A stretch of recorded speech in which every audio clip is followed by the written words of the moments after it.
Okay, hi guys. I wanted to talk today a little bit about multiple bonds. So we left off talking about valence bond theory. We said that in valence bond theory, we can describe a covalent bond, or we can model a covalent bond based on the overlap between the atomic orbitals, between two atoms. And we said that the other condition that had to be true is that there are no more than 2 electrons in those overlapping orbitals. So I want to talk about how this works with multiple bonds, and this relates to what we talked about with orbital hybridization as well, specifically with carbon. So we're going to look at a lot of carbon examples today.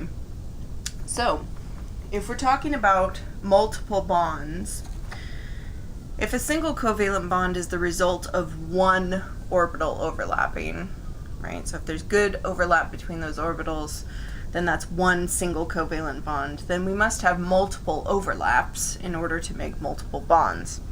So there's basically 2 types of bonds. This is kind of our heading here. There's 2 types of bonds, and we call them sigma and pi. So sigma, there's our Greek sigma, and pi. And a sigma bond is the result of a direct overlap, a head-on overlap along the bond axis between 2 atomic orbitals. So a sigma bond, for instance, could be something like 2 s orbitals coming together. So if I have a 1s orbital here and a 1s orbital here, when they come together and overlap, then we end up with this. This overlap here is your covalent bond. This is the bond axis, so this is along the bond axis, so this is a sigma bond.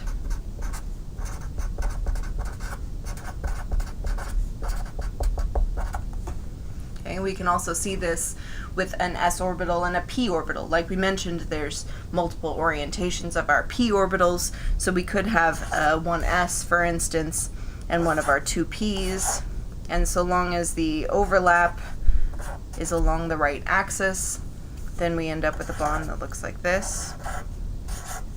Okay, this is my bond axis, and those are my orbitals. So this overlap here is my bond, and that's that. So that's a sigma bond as well. So any single covalent bond is a sigma bond.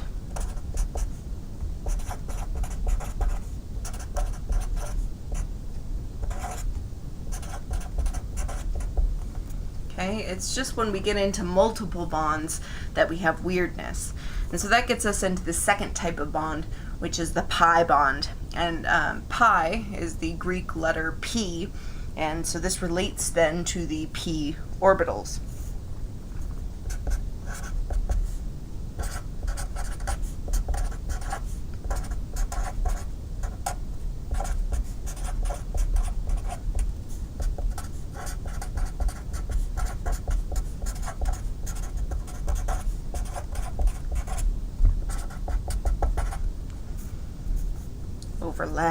Overlap.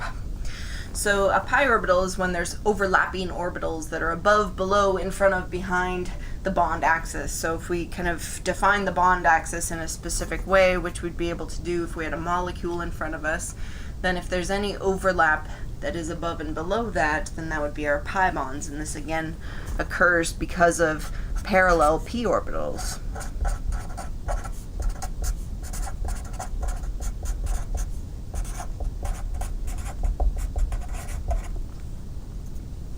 So let's look at an example. I think that ethene or ethylene, which is the common name for it, is a good example to use. So that's C2H4.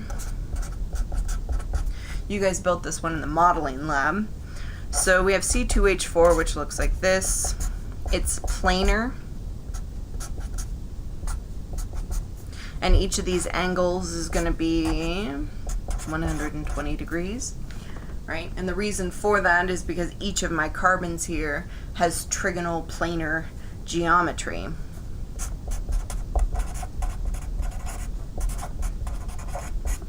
We said that we can relate the geometry to the hybridization of the orbitals on our carbons there. So if I have trigonal planar geometry, if I go back to my chart that we made when we were talking about hybridization, that means that we have 3 orbitals that are hybridized and 1 that is unhybridized. So that is sp2 hybridization. That gives you trigonal planar sp2.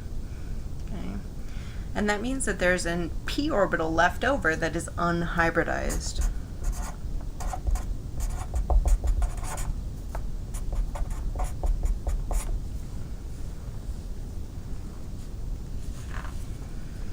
So for visualizing this,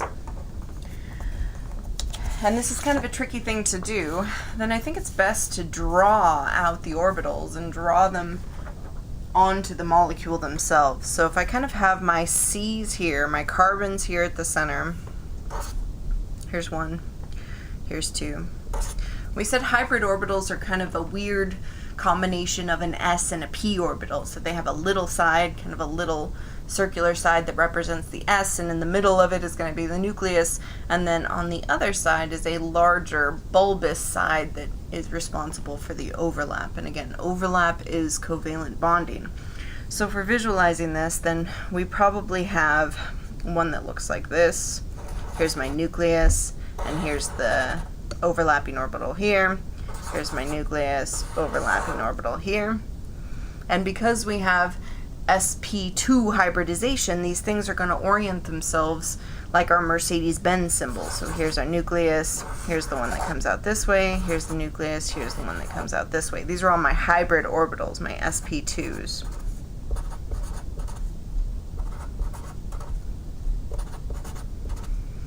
And we have them over here as well with our 120 degree orientations. Okay.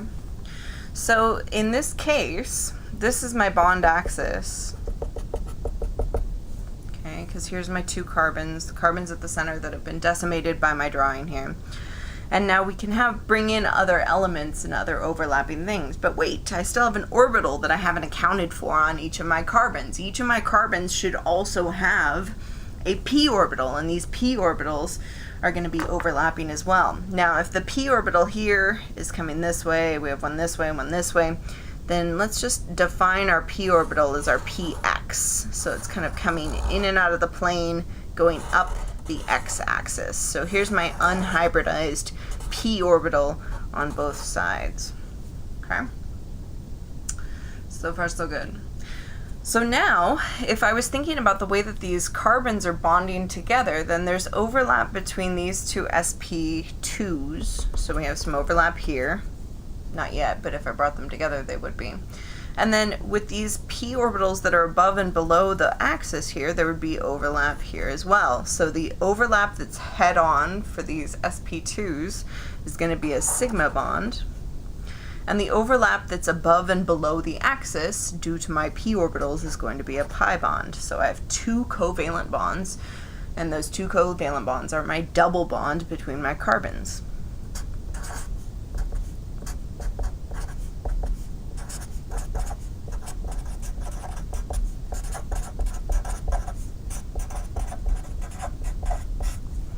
So that unhybridized p orbital is kind of hanging around, and it can do some overlap too. Now, I didn't put my hydrogens in there, but we know that hydrogens only have the 1s orbital, so I could represent my hydrogen here with my s. Here's the s from this hydrogen. Here's the s from this hydrogen. The s from this one. And the s from this one. So each of these would be a sigma bond as well. There's a straight head-on collision here, or a head-on overlap between my s and my sp2, so that's a sigma. This is a sigma. This is a sigma. And this is a sigma. So overall, this structure would have 5 sigma bonds and 1 pi. Okay. So that's for ethylene. Now it gets pretty messy pretty quickly, but hopefully kind of you were following along. And now we can increase our complexity by adding another pi bond, because if we think about a molecule like C2H2, which is another one that you've modeled before. C2H2 is acetylene, like the same kind that you use in acetylene torches. And when you've modeled this before, it's kind of wacky because it's a linear molecule. It looks like this. And because of the way that the carbon atoms are arranged and because of the hybridization of the atomic orbitals, if you want to think about it that way, that brings these hydrogens out to the side, which gives you a linear molecule with your 180 degrees here. And our linear geometry means that we have sp hybridization. So if we go back to our chart, sp hybridization gives us a linear molecule, and that means that there's two p orbitals that are unhybridized.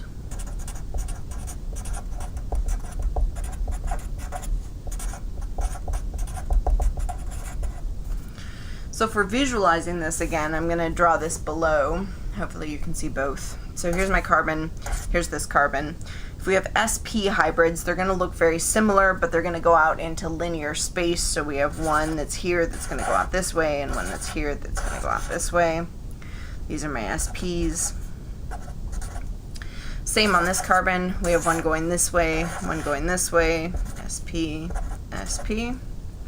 So if I'm just looking at this overlap between these two sps, between my two carbons here, then what kind of bond is it going to be? Hopefully you were saying to yourself a sigma bond because we have direct overlap along the axis. So this is our sigma bond. Now these carbons are still missing a couple orbitals, right? Carbon wants to make 4 bonds, so I only have 2 things to overlap, so I must have 2 other things that are involved here. And one is going to be the p orbital that's coming in and out of the plane. Let's call this our px. And then if we're picturing this as an xyz coordinate system, then we'd have p orbitals that are coming out at us and going back into the plane of the paper, coming out at us, going back into the plane of the paper. So this is a p, this is a p, this is a p, this is a p.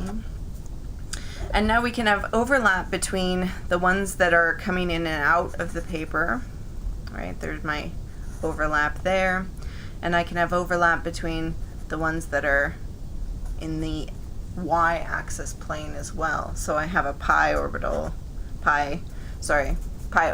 here and a pi bond here as well. So there's 3 places of overlap. My 2 p orbitals and the sp orbitals, that gives me 3 covalent bonds.